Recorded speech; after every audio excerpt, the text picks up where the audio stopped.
Good morning, everyone. Welcome to art class with Mrs. LaCourse. Today we're going to be making a watercolor fingerprint dandelion.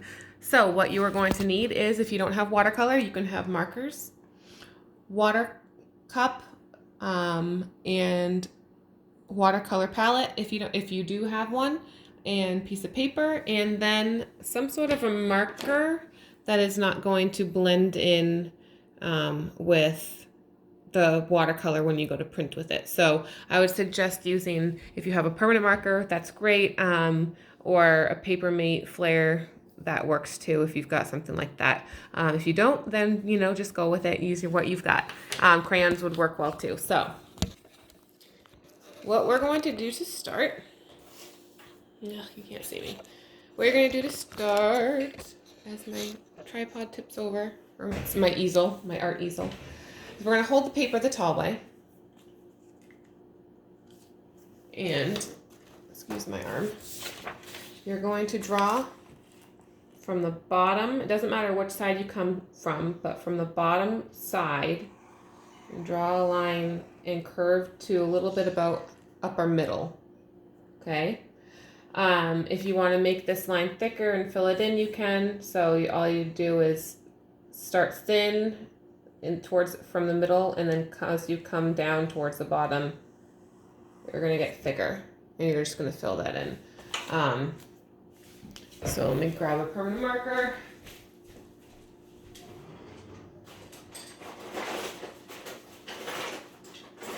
And of course, the only one I have is this ridiculous heavy duty one that my husband has, but we can make it work.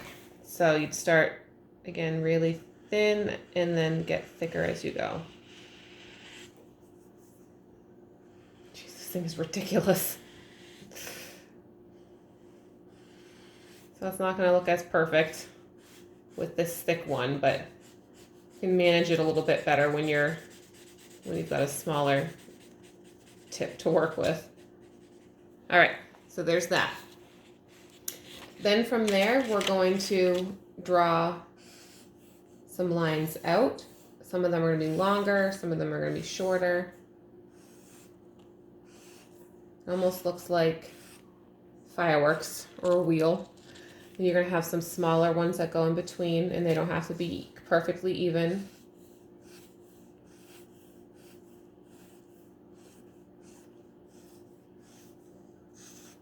Like that.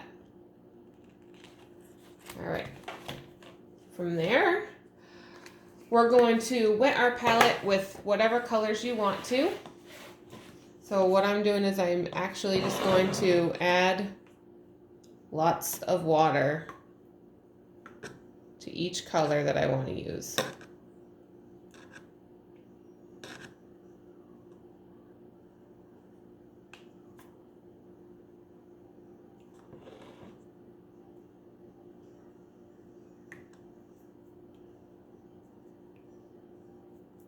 All right, so your kiddo is going to have their fingerprint put into the paint.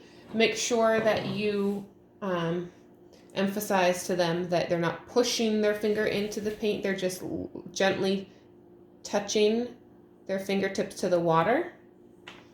And then you're going to press down on your paper and try to keep it flat so that it's not going to drip everywhere.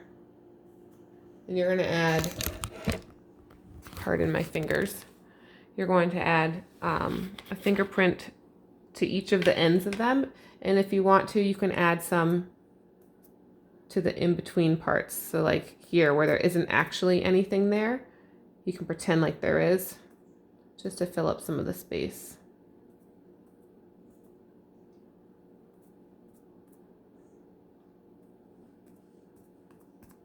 Now, I did say that I was going to show you how to do this with marker if you don't have watercolor. I'm going to rinse my finger here.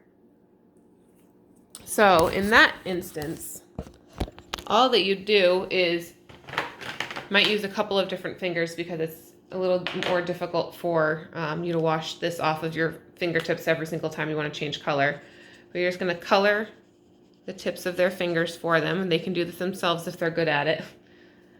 and then you're just gonna press that down. That one gets more of like, I don't know if you can see, more of the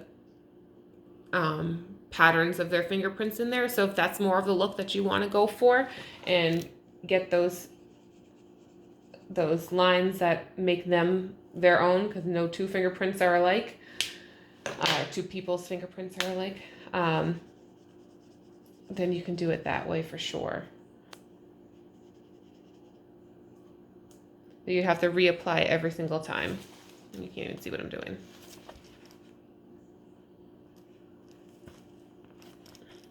Like that, until the whole thing is filled. So now, oops, do it a little differently. Sorry, I'm making you all seasick here.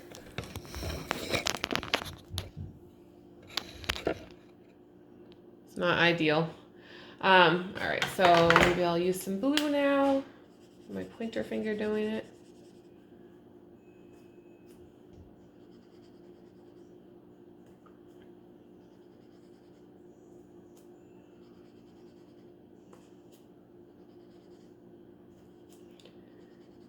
And one more.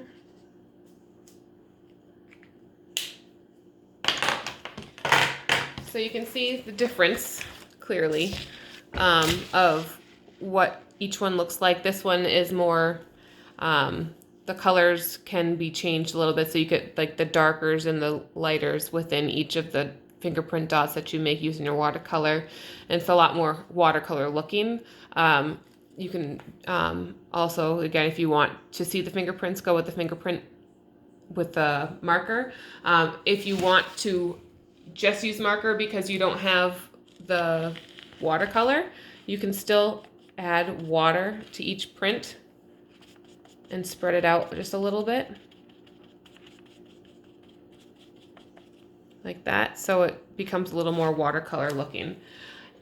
After that, if you'd like to add things like grass, you can, or if you just want to leave it this way, you can. It's totally up to you. So grass is just, sure you don't need me to show you, but straight lines all the way across, touching the bottom of the paper. Different heights because they're not all cut the same. Even after you mold them, some of them are not, they don't comply with what you want. And there we go. So, I hope you enjoyed this lesson. Hope to see you guys again. Be well, take care. Bye.